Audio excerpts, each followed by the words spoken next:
Hey everyone, the Swing Trading Club here. Jam-packed video today. We're going to go over the recent move in the NASDAQ after the jobs report, some recent comments by Jamie Dimon, and what that means for the markets going forward. Look at the price of oil, where we are with rates, and some of our past winners and weekly watch list. So stick with us and let's get to it. We are looking at the NASDAQ here on the 30-minute chart you see down here. And I just wanted to kind of take you guys through what we saw happen this week. Right, we opened the week down. After Memorial Day, we had a big uptick last week. Again, like I said, a little bit of a drawdown, and then we started ticking back up as we got closer to that economic jobs report number, and then it actually beat consensus, right? And we had a huge market sell-off. Now, why does that happen? So the kind of consensus was that the Fed is fighting the economy and inflation, right? It's kind of like this two different channels that the Fed has to try to balance out, right? So Jerome Powell has publicly came out and said, we have an exploding job market, job growth is strong. We want to see that come down before we really start, changing our hawkishness in terms of rate hikes. So what the market said when you had this big win is that, hey, we're going to start seeing more aggressive rate hikes. So that's why we kind of saw this sell-off in equities. NASDAQ, it closed pretty flat on the week. I think it was up just a tick. But, you saw that huge drawdown post that report. So let's zoom out, just kind of give us a quick view of where we actually are. So we're still trading significantly under a lot of our moving averages. We'll probably be here for a while, guys. I see, like I said in the previous couple videos, that I do see this coming not to a close anytime soon. I think this kind of dead cat bounce, if you will, is going to further draw down. I think we're going to have some pain ahead, probably looking at the next 6 to 8 months in this kind of trading range. Let's zoom way out and just kind of see where we are historically. So this is at the monthly view. I'm taking a look at 2000, 2001, kind of how long that took us. Look at all these bounces we did have, and these are, again, monthly bounces, right? These are monthly candles. So you kind of see a lot of these upticks, right? 3 months in a row of positive appreciation, and then just get hammered, right? So if we kind of, compare that to where we currently are, right? We had one up month, down, down, down. So you could expect, maybe, a positive June, depending on what we see, coming out of the Fed and how the market reacts. But guys, I really do think we are still in some pain. Jamie Dimon, we'll go over a little bit earlier his comments, but he said there's an economic hurricane coming. So just something to pay attention to, guys, right? I always like trying to zoom out and see where we are in the overall array of, not only the NASDAQ, but the Dow, the S&P, and just try to get a sense of the overall market and how that plays into your thesis. So let's flip over to DXY real quick. I just want to show you the movement in the dollar. This is something from my macro days, I guess you could call them, that does play into an overall thesis in the market. You really want to be paying attention to how the dollar trades. So we were at 105. We did see a little drawdown, strength to close the week, but guys, let's be mindful of where this is at. A strong dollar is good for some and bad for others. So you kind of have to think of how you're trading it, where your money's at. If you expect a real strong dollar, where could you play? If you suspect a weak dollar, how does that impact supply and demand?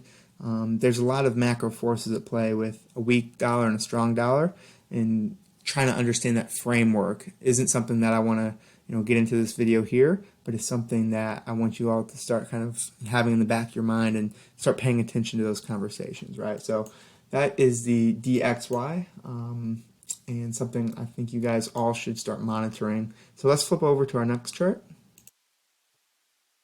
So now we are looking at crude oil. I do want to kind of talk through this just real quick.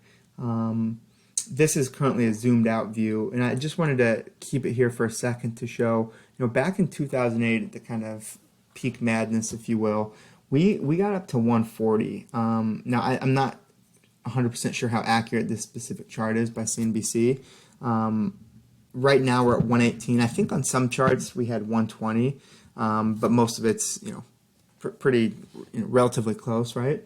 Maybe a few bips off, but I think 120, 118, and I could see this going a lot higher, guys, especially over the summer.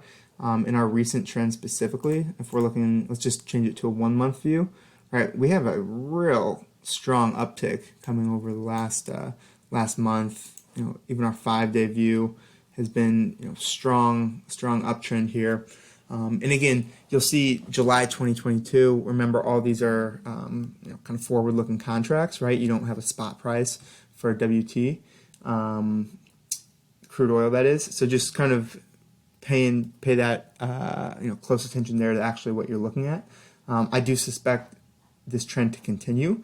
Imagine getting 140, 150 crude, and what kind of impact that would have in some of the stocks that we trade significantly on the club. That's going to have a huge impact, right? So some of those frequent traders, the MGYs, that was a kind of popular one in the club recently. But just be mindful. I do think you have a lot of tailwinds there, and that's something, if you don't think you're too late to the party, might be good to maybe play some option contracts there, or even just hold the underlying asset. So let's flip over to the 30-year, kind of see where we are here.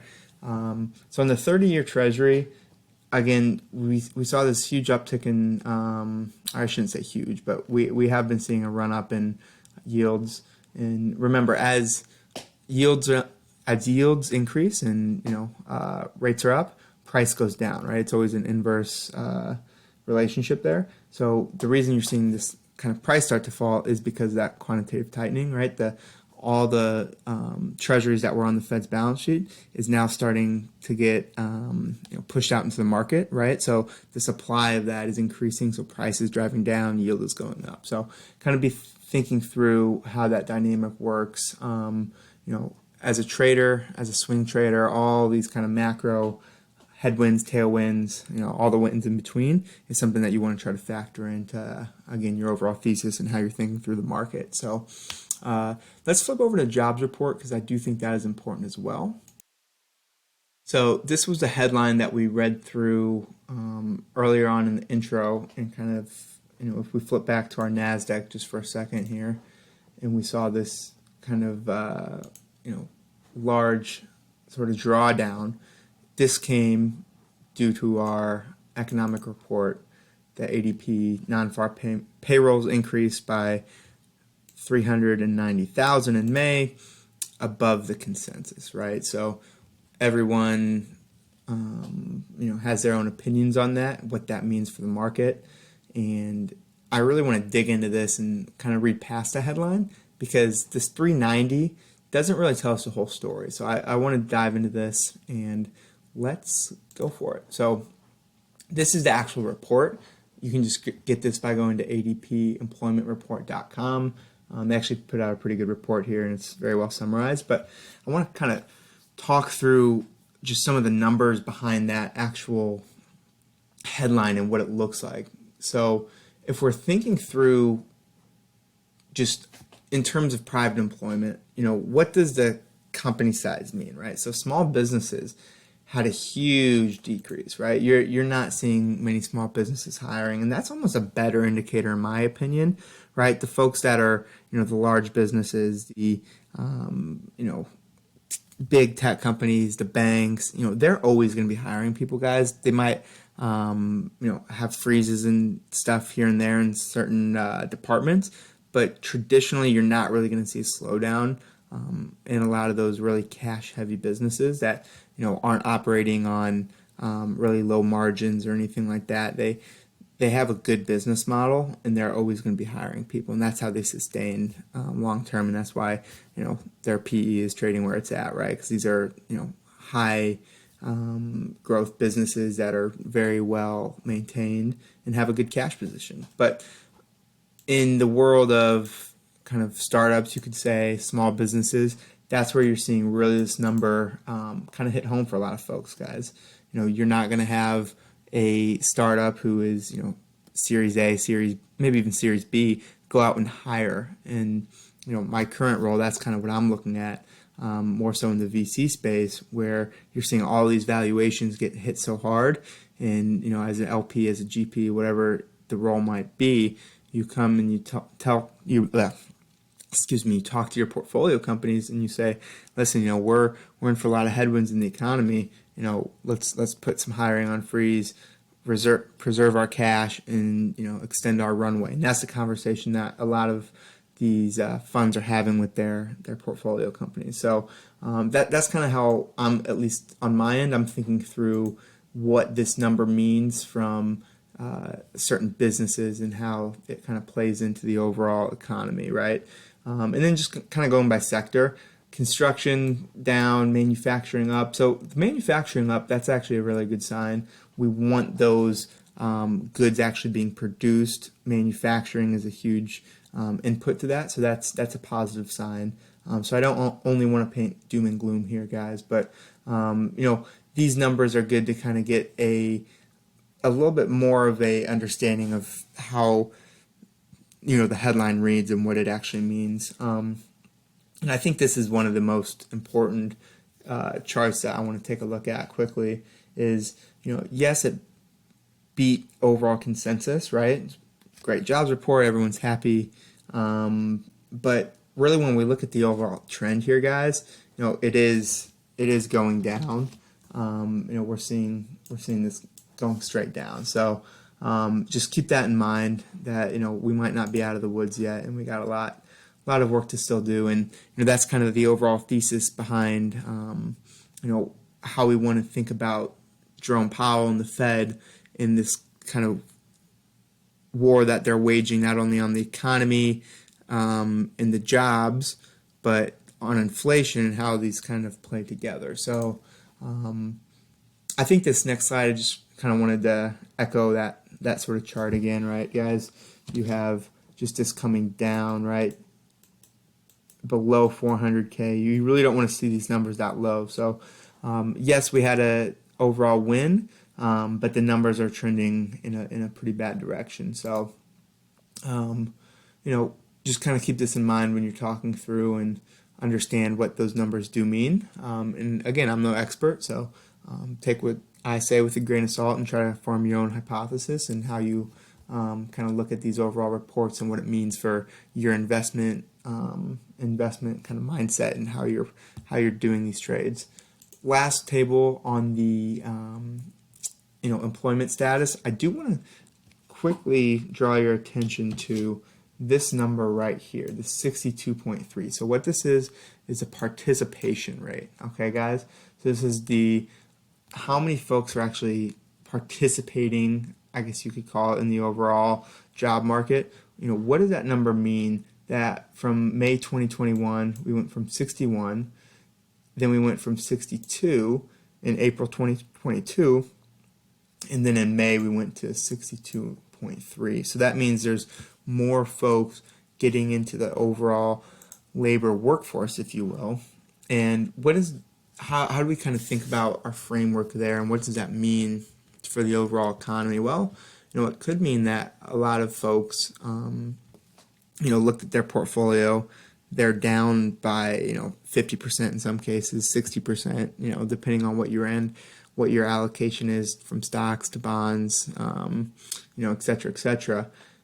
If your net worth gets cut in half, you might be forced to go back to work. So maybe these are some older folks that were hoping to retire and now have to extend the date of their retirement by 2 to 3 years. So how does that impact the overall economy? And again, we're just trying to get as many data points as we can to really formulate an overall thesis on our entire kind of market view and what we might be looking for, guys. So with that, let's go over to what Jamie Dimon said. So one of the big headlines this week was Jamie Dimon's comments in the market. He says, he kind of thinks that there's going to be a hurricane coming, was his exact quote. So, whenever, the CEO of JP comes out and says something like that, everyone's ears kind of perk up and you start listening. So, he's pretty outspoken, regardless. Usually pretty kind of toes the line in some regards, but I think it's certainly a credible opinion and something that everybody should take into account, and that's why all these news outlets have picked it up. So what he specifically said is that we're kind of facing these three headwinds, and we've talked about them, guys, and they're not a hidden to anybody here, but we have Ukraine, we have consumer spending, and we have just the overall quantitative tightening that's starting to take place. So let's just kind of go through these one by one real quick and just kind of understand what each of these mean, right? Now, I'm not going to, I'm no Ukraine expert, and I don't know the real geopolitical dynamic between Russia and Ukraine, and I'm not going to get into that. But what we can get into is, what this looks like from a Fed balance sheet standpoint, and how we can kind of look at this. So this is Fred. This is a St. Louis kind of board of governors, if you will. Puts out really sharp economic data, and usually a lot of people go here for kind of overall macro charts and views and what have you. So anyways, what this is this is the Fed's total balance sheet or total assets, whatever you want to call it, and you can really just look at when this chart started in 2002 till now.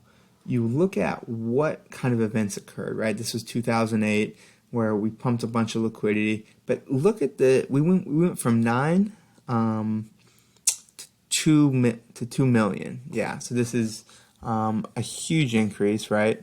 So that was about a 1x increase. Now, if you look at the same kind of where we are currently, right? We went from 4, about 7, and ticked back up to about 8. So we had that about same, right, 1x, 100% increase, but it went from, instead of 900K to a little bit over 2.1, it went from about 4, right, to 7 to 8, 9. Okay, so we're really seeing huge increases in these numbers. And what does this mean, and how do we kind of think through this? And it has sort of a drawn out lens. But if we zoom out, or if we zoom in, excuse me, and look at these last couple months, we are starting to see this quantitative tightening begin to take place. And so what does that mean? And I do kind of want to talk through this one just real quick as well, and how it impacts GDP and how you can kind of think through this. Now, this is a chart actually dating back till 1960, but we're just going to kind of focus on our present timeline here. I'm going to move this over, and these are pretty rough estimates, or not rough estimates, but these are kind of hard to get your head around. But what this is saying is, for all the increase that we've been pumping into the economy, right? The larger the Fed balance sheet is, what is the kind of correlation to GDP here? And we're seeing this number really tick up pretty substantially over the last couple of years. So again, we can't trade off this data. This isn't a strong indicator for next week's swing trades or something like that. But again, it's a data point that you can kind of think through your overall economic thesis and kind of where you think you're going, where you think we're all going over the next few months and quarters. So last thing I want to take a quick look at is just what we have for the week ahead in terms of economic reports. CPI numbers are coming out. What I do like always to look at is this University of Michigan, the Consumer Sentiment Index, 59, 58. So we're going to see where this shakes up. I expect it to be pretty low. I think we're going to be in for a rough summer. A lot of people are calling, the crypto winter, the, recession of recessions, whatever you want to call it, right? It very well might be, or we could have a pretty strong bounce back. So we'll see. But certainly when you see a lot of layoffs coming, those are, never a good sign. And what I also want to look at is, bringing us back to Jamie Dimon's comments of just overall consumer sentiment and, what the consumer is facing here in the overall economy, right? So we touched on this a few weeks ago, but from February 2020, right at the start of pandemic, all capital expenditures, right, you're not going out and spending anything. Now, once we started kind of having the quote unquote reopening, or whatever you want to call it, expenditures went up significantly, right? And that's expected. Now, what also happens is savings, get hit pretty hard. Now, this is just a view from 2019 to 2022, right, present day. But let's just zoom this out and kind of see where we are. Now, you look at somewhere like 75 throughout the 70s. This was a time period where a lot of people are drawing similarities between then and now. When Paul Volcker came in, and we had this huge runaway inflation back in the 70s, and what that means today. But you're going to see this number. This is a 5.0. Back then, we were sitting at 12, right? So again, none of this stuff you can kind of draw an entire thesis around. It's all just data points for you to kind of assimilate in your brain and think through what it might mean, again, playing into your overall thesis. So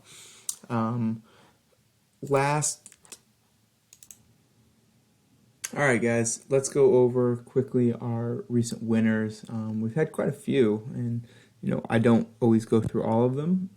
We kind of keep that a little bit more internal to our premium members, but some of the ones that we outwardly kind of show off, if you will, one is OBE. We got into this about a month ago in the club. We saw this dip down right about our 100-day moving average, hoping to catch a bounce off it, and that's exactly what happened, right? So, we had a lot of tailwinds, a lot of positive forces at our back. This is obviously a kind of energy play, oil and gas.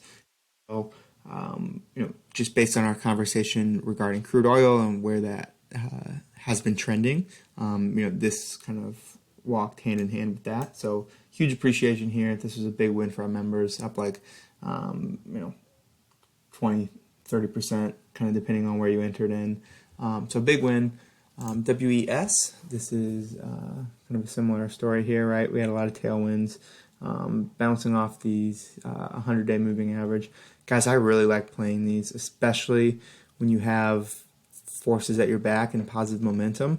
I hate playing the huge kind of turnaround plays, and it's just way too hard to kind of guess the bottom, if you will. So when you have these big plays that are really able to bring you a lot of alpha, create that appreciation, this is what you want to. This is kind of how you want to play it. So you can't hit all of these, but again, that's why you have the stop losses. That's why we kind of talk as much as we do in the club and really try to think through these plays and how market dynamics shifted. So let's move on to some picks that we're going to be looking at this week for some potential plays. So the first play that I want to bring attention to is LLY. Now again, these are only a few of our plays. We release an entire list into our premium membership in our Discord chat. Definitely join that if you haven't. There's usually some good conversation and a lot of traders that you can bounce ideas off. But in terms of our outward-facing picks, this is what we'll go with this week. We have LLY, again, kind of playing off these moving averages, something that I really have been, getting much better at over the last few years. And we're kind of dancing around this 50-day moving average. I suspect us to see a little bit of market sell-off. Over here, if you look on the right-hand side of my screen, you'll see the 5-minute chart. I trade a lot on that just to kind of see what the market did over the past kind of few weeks, or not few weeks, excuse me, few hours as we come into the close, right? So I like seeing, where we kind of close the week, what it's looking like. And we did close down, so I suspect it to kind of continue that trend. We could have a reversal, but what we're really looking for, guys, is this reversion back to this 50-day moving average, a bounce off there, and then probably enter the play around 298.7. So if we zoom in on our 4-hour, kind of seeing a similar story, right? We have these moving averages, suspecting to go just a little bit low, and then we'll bounce right back up. Let's zoom in for our 2-hour, kind of see where we are. Similar story, expecting a little bit more kind of depreciation here, and then we'll hopefully have a reversal and be able to make a strong swing trade on this. We'll probably end up holding this one, guys, for probably a couple weeks, I'd say. And again, we do want to be mindful if we start seeing real drawdown, it starts getting significantly lower than our moving average, we'll want to close that play pretty quick, right? We don't want to be caught holding the bag, especially in a bear market like we're in. So our final play of this week's free watch list is going to be PAYX. Now, PAYX is a payroll provider nationwide, and you see these large swings that have been happening recently. A lot of this has been due to just overall market conditions and kind of, where the consensus lies. And most of the stocks got hit pretty hard, just due to forecasting of what we talked about earlier of, kind of that relationship between the jobs report and the Fed. Now, PAYX, on the other hand, as I mentioned, is a payroll provider, so more jobs is theoretically much better for PAYX, right? Because they're, helping companies facilitate payroll, et cetera, et cetera.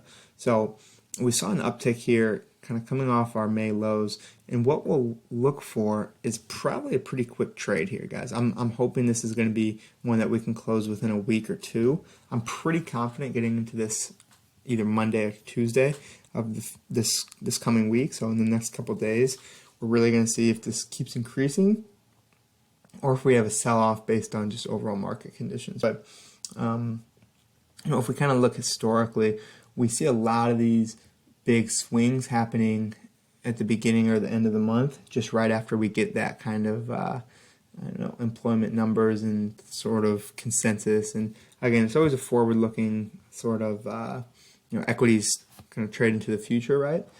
So I'd suspect over the next couple weeks to see some appreciation here. This is on the daily. Let's zoom in just a little bit on the 4-hour, kind of see what we're working with. Again, I do like, just to bring your attention over here on the right-hand side of my screen, we did see some appreciation on the 5-minute to close out the week. But let's see what we can kind of do here as we kind of go through this little channel up and to the right, and hopefully close this one in about a week. So that is it for today's video, guys. I hope you enjoyed. These are really the first videos that I've ever kind of been putting out, so bear with me. I'm hoping to not only increase my ability to articulate my kind of overall market thesis, but also really listen to you guys in terms of what you want to see, the analysis that I might be able to offer, and kind of how we can all sort of grow together as traders and really think through, the extreme uncertainty that we have in the market. So with that being said, enjoy the week, and definitely leave a comment if you guys have any thoughts, and feel free to sign up to our premium membership. It is a very dynamic group of traders, and we're hoping to have more exposure with these videos. Thanks a lot, guys.